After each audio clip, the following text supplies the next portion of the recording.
Hello बच्चों, ए Dubey language and motivation पर एक बार फिर से आपका स्वागत है। आज आईसीएसई की एक अति महत्वपूर्ण कविता लेकर आया हूँ, जिसका सरल भावार्थ आपको बताना चाहता हूँ। इस वर्ष बोर्ड परीक्षा के लिए ये अति महत्वपूर्ण है। नाम है चलना हमारा काम, जिसके कवि हैं शिवमंगल सिंह सुमन। कविता में थोड़ी सी दार्शनिक विधाएं हैं। वो कहते हैं कि जीवन गतिमान होना चाहिए, जीवन चलते रहना चाहिए। जीवन में आगे बढ़ने के लिए ही हमारा जन्म हुआ है। बाधाएं आएंगी, रुकावटें आएंगी, रिश्तों में बिखराव आएगा। कुछ लोग साथ में चल रहे हैं, वो रुक जाएंगे, रुक कहीं न कहीं अवरोध आएगा। लेकिन जीवन चलते रहना चाहिए, जीवन रुकना नहीं चाहिए। और जिसका जीवन निरंतर आगे बढ़ता रहा है, जिसका जीवन जीवन लगातार आगे चलता रहा है, अंत में उसी के जीवन में सुख, शांति और खुशी प्राप्त होती है। कविता की कुछ पंक्तियां इस प्रकार हैं, ध्यान से देखिए। गज प्रबल पैरों में भरी, फिर क्यों रहूं दर दर खड़ा, जब आज मेरे सामने है रास्ता इतना पड़ा, जब तक न मंजिल पा सकूं तब तक मुझे न विराम है, चलना हमारा काम है। कब कहता है कि हमारा काम चलना है, और वो तर्कों के माध्यम से समझाना चाहता है कि पैरों में ईश्वर ने शक्ति भर दी है, सामने रास्ता भी है और मंजिल भी है। यह संकेत है, गुप्त संकेत है प्रकृति का, कि मनुष्य का जीवन आगे बढ़ने के लिए है। तो फिर हमें दर बदर, दरवाजे दरवाजे पर इधर उधर खड़ा होकर के समय बर्बाद नहीं करना चाहिए। हमें आगे बढ़ते रहना चाहिए, अर्थात अपने लक्ष्य की तरफ बढ़ते रहना चाहिए। दूसरे पद में, दूसरे पैराग्राफ में कहते हैं कि कुछ कह लिया, कुछ सुन लिया, कुछ बोझ अपना बढ़ गया, अच्छा हुआ तुम मिल गई, कुछ रास्ता ही कट गया, क्या राह में परिचय परिचय कहूँ, राही हमारा नाम है, चलना हमारा काम है। कहते हैं जीवन की राह में जब हम आगे बढ़ते हैं तो मतभेद होना लाजमी है। कहते हैं ना कि जहाँ बहुत सारे बर्तन होते हैं उनमें आवाज़ तो आती है, टकराहट तो होती है। इसका मतलब ये नहीं कि हम रसोई बंद कर देते हैं। जीवन जीवन बंद नहीं कर सकते हैं। संबंध है, रिश्तेदार हैं, लोग हैं, मित्र हैं, सहयोगी हैं, साथ में चलेंगे तो कुछ मतभेद होता है। मतभेद से परेशानी तब होती है जब आप उन मतभेदों का एक गांठ बना लेते हो, वो क्लटर लेकर के आप बैठ जाते हो अपने जीवन में। तो कवि कहता है कि अगर किसी से किसी प्रकार का डिफरेंस ऑफ ओपिनियन हुआ, मतभेद हुआ, तो उसे अपनी बात कह लो, और उसको भी कुछ कहना है तो उसकी भी बात सुन लो। ऐसा कर देने से मन का बोझ हल्का हो जाता है, और जब मन का बोझ हल्का हो गया तो जीवन यात्रा सरल हो जाएगी, सहज हो जाएगी, आसानी से आप आगे बढ़ जाओगे। इस प्रकार जीवन यात्रा में आगे बढ़ते बढ़ते अगर कोई मन का मीत मिल गया, वास्तव में यहाँ कवि कहना चाहता है कि उसकी पत्नी का संसर्ग जब उसके जीवन में हुआ, उसकी पत्नी जब उसके जीवन में आई, वो अपने पत्नी से जब मिला तो कहता है कि मेरा जीवन आसान हो गया है। और आम लोगों को भी इस बात की, ये बात बताना चाहता है कि आपके जीवन में भी अगर कोई जीवन साथी ढंग का मिल गया, मन का मीत मिला, तो जीवन जीवन फिर आसान होता है। और अब एक बहुत बड़ी दार्शनिक पंक्ति उसने कही है कि क्या राह में परिचय कहूँ, राही हमारा नाम है। वास्तव में बच्चों, इस पूरी जिंदगी में आप ध्यान से देखेंगे तो जो डिस्क्रिमिनेशन है, जो भेदभाव है, वो शरीर के आधार पर ही होता है। इस शरीर को चलाने वाली वो शक्ति, वो एंटिटी जिसे हम आत्मा कहते हैं, वह सब शरीरों में एक समान है, उसमें कोई भेदभाव नहीं होता। और वास्तव में शरीर रूपी रथ के माध्यम से यात्रा तो वो आत्मा ही कर रही है। कब यहाँ बेसिकली कहना चाहता है कि किसी के भी साथ आप भौतिक रूप से किसी भी चीज के आधार पर भेदभाव न कीजिए। कोई बहुत सुंदर है, कोई कम सुंदर है, कोई अमीर है, कोई गरीब है, कोई धनी है, कोई निर्धन है, कोई इस भाषा का है, कोई उस जाति का है, कोई इस प्रांत का है। इस आधार पर किसी के साथ भेदभाव न कीजिए। सबको अपना मानिए, सबको अपने जैसा मानिए, और जीवन यात्रा में सहजता से आगे बढ़ते रहिए। ये पद में वो कहते हैं। अगले पद में कहते हैं कि जीवन अपूर्ण लिए हुए पाता कभी खोता, कभी आशा निराशा से घिरा, हंसता कभी रोता, कभी गतिमत्न हो अवरुद्ध, इसका ध्यान आठों याम हो, चलना हमारा काम है। ध्यान से समझना। कहते हैं कि इस जीवन यात्रा में जब आप चलते हो तो परिस्थितियां एक समान तो नहीं रहती हैं। कभी आप सफल होते हो, कभी असफल होते हो, कभी आप खुश होते हो, कभी आप दुखी होते हो, कभी सुख होता है जीवन में, कभी गम होता है जिंदगी में, कभी कुछ उत्साह से भरे में नजर आते हो, कभी घोर निराशा में दबे नजर आते हो। तो जीवन की अस्थिरता, जीवन का अनइवननेस, ये सत्य है। जीवन ऐसा ही है। सुख है जीवन में तो दुख भी है जीवन में। इन सारे चीजों के साथ ही हमें जिंदगी आगे हमें जिंदगी में आगे बढ़ते रहना है। हंसना भी है, रोना भी है, खेलना भी है, रुकना भी है, चलना भी है, टहलना। इस सब विपरीत परिस्थितियां लगातार जीवन में आती रहेंगी। लेकिन एक बात कभी कहता है कि हमें ध्यान रखनी है, वो ये है कि जीवन की यात्रा करते समय हमारे विचारों की जो शक्ति है, विचारों की प्रवणता कभी रुकनी नहीं चाहिए। अर्थात सोचना कभी हमारा बंद नहीं होना चाहिए। क्या सोचना? कि जीवन विपरीत परिस्थितियों से भरा हुआ है। इसीलिए कब कहता है कि आपकी सोच, आठों याम माने चौबीसों घंटे, आठ याम, एक याम माने प्रहर होता है, एक प्रहर 3 घंटे का होता है, तो 24 घंटे में 8 प्रहर हो गए।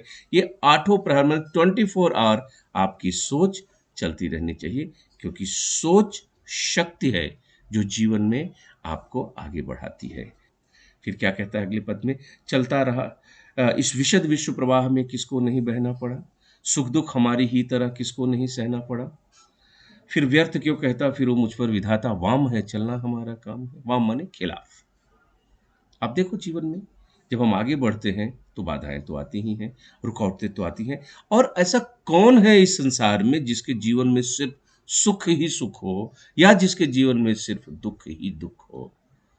कोई नहीं है ऐसा। सबके जीवन में सुख भी आता है, दुख भी आता है। कि ये पूरा संसार एक प्रवाह की तरह है, प्रवाहमान है ये संसार। इस संसार में किसी की भी स्थिति स्थिर नहीं है, एक जगह कोई रुका हुआ नहीं है। सबकी स्थितियां और परिस्थितियां बदलती रहती हैं। जब ऐसा है कि सबके जीवन में अच्छे बुरे समय आते रहते हैं, तो मैं अपने ईश्वर से क्यों शिकायत करूं कि परमात्मा तूने मेरे जीवन में दुख डाल दिया? नहीं, ईश्वर का स्वरूप सुख देने वाला या दुख देने वाला नहीं है। ईश्वर तो शक्ति का पुंज है, वो शक्ति का खजाना है। उसके पास जाओ और अपनी बुद्धि और विवेक के हिसाब से शक्ति लो। शक्ति किस चीज की? कर्म करने की शक्ति लो। जैसा कर्म होगा आपके जीवन में वैसी ही उपलब्धि होगी। कवि वही बात यहाँ बता रहा है कि ईश्वर से दुख आने पर ईश्वर से शिकायत नहीं करनी चाहिए कि आपने मेरे जीवन में दुख डाल दिया, क्योंकि आप नजर उठाकर सामान्य रूप से भी देखो तो हर किसी के जीवन में सुख और दुख दोनों आते जाते रहते हैं। अगला पद कहते हैं, मैं पूर्णता की खोज में दर दर भटकता ही रहा, प्रत्येक पग पर कुछ न कुछ रोड़ा अटकता ही रहा, पर हो निराशा क्यों मुझे, जीवन इसी का नाम है, चलना हमारा काम है।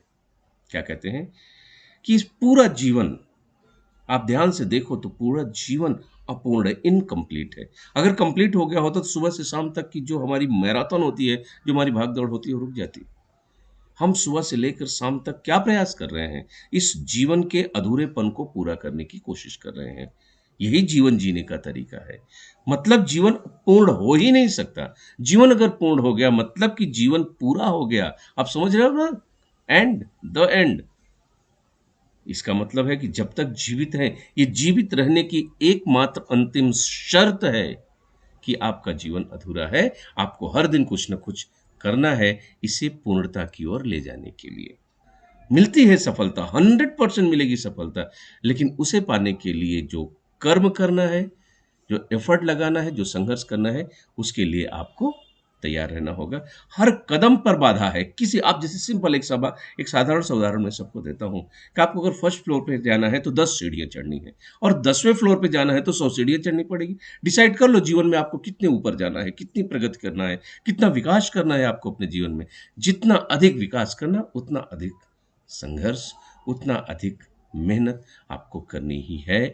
ये प्रोपोर्शन में है, ध्यान रखना इस बात को। तो कहते हैं कि जब हम रास्ते में आगे बढ़ते हैं तो बाधाएं आती हैं, और बाधाएं आने पर हमें शिकवा शिकायत क्यों करें? हमें रुकना नहीं है, हमें निराश नहीं होना। जीवन में बाधाएं के आने पर बाधाएं आएंगी, मतलब ये संकेत लेके आएंगी कि इसके बाद सक्सेस है। उन बाधाओं को हल कीजिए, सफलता आपका इंतजार कर रही है। अंतिम पद पर हम पहुंचते हैं, कहते हैं कि कुछ साथ में चलते रहे, कुछ बीच में ही फिर गए, पर गति न जीवन की रुकी, जो गिर गए सो गिर गए। चलता रहे हरदम, चलता चलता रहे हरदम, उसी की सफलता अविराम है, चलना हमारा काम है। जब हम जीवन यात्रा शुरू करते हैं तो बहुत सारे मित्र होते हैं, सहयोगी होते हैं, सखा होते हैं, परिवार के लोग होते हैं, और आपने देखा होगा कि धीरे धीरे धीरे धीरे जीवन में लोग छूटते चले जाते हैं। कुछ रास्ता बदल लेते हैं, कुछ रास्ते में नष्ट हो जाते हैं, किसी का जीवन पूर्ण हो जाता है। बहुत सारी ऐसी चीज़ आपने देखा होगा ना। आप जब फर्स्ट स्टैंडर्ड में केजी में आप जब आकर के एडमिशन लेते हो, बहुत सारे दोस्त रहते हैं, 10 तक शायद वो साथ रहे, स्कूल के बाद तो पता ही नहीं चलता कि कौन कहाँ गया। कभी फ़ेसबुक और कभी आपके ट्विटर और पता नहीं दुनिया भर के सोशल अकाउंट के माध्यम से कोई मित्र मिलता है। बहुत सारे मेरे बच्चे आकर के मुझे बताते हैं कि जो बच्चों के जिन मित्रों के साथ रहने के बिना जिन मित्रों के बिना जीवन की कल्पना नहीं की जा सकती थी, वो मित्र 10-10 साल नहीं मिलते हैं, फिर भी जीवन चलता रहता है। अचानक मिलते हैं तो आश्चर्य होता है कि हम उन्हें पहचान नहीं पाते हैं। ये जीवन ऐसा ही है, इसलिए स्टैग नहीं हो जाना है कभी किसी के साथ में। जब तक जिसके साथ रहो बड़े प्यार से रहो, लेकिन साथ छूट जाए तो जीवन नहीं रुक जाना चाहिए। ये जीवन का यथार्थ है, यही जीवन का सत्य है। अर्थात live your life without attachment, detach होकर के ज़िंदगी जियो। ये कविता पूरी हुई और इसके शब्दार्थ तो आपको मिल जाएँगे। कुछ प्रश्नों की बात मैंने करी, 6 प्रमुख प्रश्न हैं। ध्यान से देखिए कि कौन-कौन से प्रश्न, इन प्रश्नों में इस कविता में आए हुए सारे विषय इंक्लूड कर दिया है मैंने। ध्यान से देख लेना इन प्रश्नों को और उस पर विचार कर लें। प्रश्न के उत्तर आपको इसी वीडियो में जो मैंने कुछ बोला है, उसी के माध्यम से मिल जाएगा। पहला है, कवि के अनुसार व्यक्ति को कब तक आराम नहीं करना चाहिए और क्यों? पहला वर्ष में मिल रहा है, जब तक मंजिल न मिल जाए तब तक उसे चलना है, क्योंकि चलना ही उसके जीवन का एकमात्र लक्ष्य है। दूसरा प्रश्न है, जीवन की राह में हमारा परिचय क्या है? यह जीवन कब आसान हो जाता है? तो जीवन की राह में परिचय हमारा है राही, हमारा कोई डिस्क्रिमिनेशन नहीं है। मेरा जैसे मैं दुबे सर हूँ, आप कोई एक्स वाई जेड हो, आपके सरनेम है, वो आपका परिचय नहीं है। आपका परिचय माने you the entity, you the soul, you the ultimate energy, वो आप हो। ये शरीर तो सिर्फ आपका कॉस्ट्यूम है। ध्यान रखना इस बात का। उसी की बात यहाँ पूछी जा रही है। आसान तब होता है जब कोई मन का मीत मिल जाता है, जो कोई हमसफ़र मिल जाता है। अगला प्रश्न है, कवि ने क्यों कहा है कि जीवन अपूर्ण लिए हुए इसके आठों याम? क्या ध्यान रखने की बात है? ये बात मैंने बताई है। जीवन हम सबका इंक्लूड है। दिन भर की जो कोशिश है, दिन भर का जो प्रयास है, उसी जीवन की अपूर्णता को पूरा करने के लिए है। और आठों याम ध्यान ये बात रहनी चाहिए कि ऐसे विचार, फिलोसफिकल थॉट्स आपके मन में हमेशा चलते रहने चाहिए। जीवन तभी आसान बनता है। फिर अगला प्रश्न है, कवि क्यों कहता है कि हमें ईश्वर से कभी भी शिकायत नहीं करनी चाहिए कि वो हमारे विरुद्ध है? क्योंकि ईश्वर तो किसी के विरुद्ध या किसी के पक्ष में है ही नहीं। ईश्वर तो निष्पक्ष है। ईश्वर तो साक्षात शक्ति है। तो वो किसी के पक्ष में या किसी के विपक्ष में नहीं है। हमारे जीवन में जो कुछ भी हमें प्राप्त होता है वो बिकॉज़ ऑफ हमारे कर्म, वो कर्म के आधार पर मिलता है। और सबके जीवन में सुख-दुःख आता है। अंतर सिर्फ ये होता है कि हमें दूसरों के जीवन का सुख नज़र आता है और अपने जीवन का दुःख नज़र आता है, इसलिए हम ईश्वर से शिकायत कर बैठते हैं। नहीं करना चाहिए। ये मान कर के चलो कि ईश्वर तटस्थ है, ईश्वर किसी के जीवन के दुःख का कारण हो ही नहीं सकता है, क्योंकि हम सबका पिता है, परम पिता है। पिता किसी बच्चे के जीवन में दुःख नहीं डाल सकता है। अगला प्रश्न है कि कवि के अनुसार मनुष्य को निराश क्यों नहीं होना चाहिए? मनुष्य मनुष्य निराश कब होता है? जब जीवन में आगे बढ़ते समय किसी सफलता की खोज में आगे बढ़ रहा है और उसे बाधा मिलती है। तो बाधाओं से निराश नहीं होना चाहिए, क्योंकि life is full of obstacle. बाधाओं से भरी हुई है ज़िंदगी।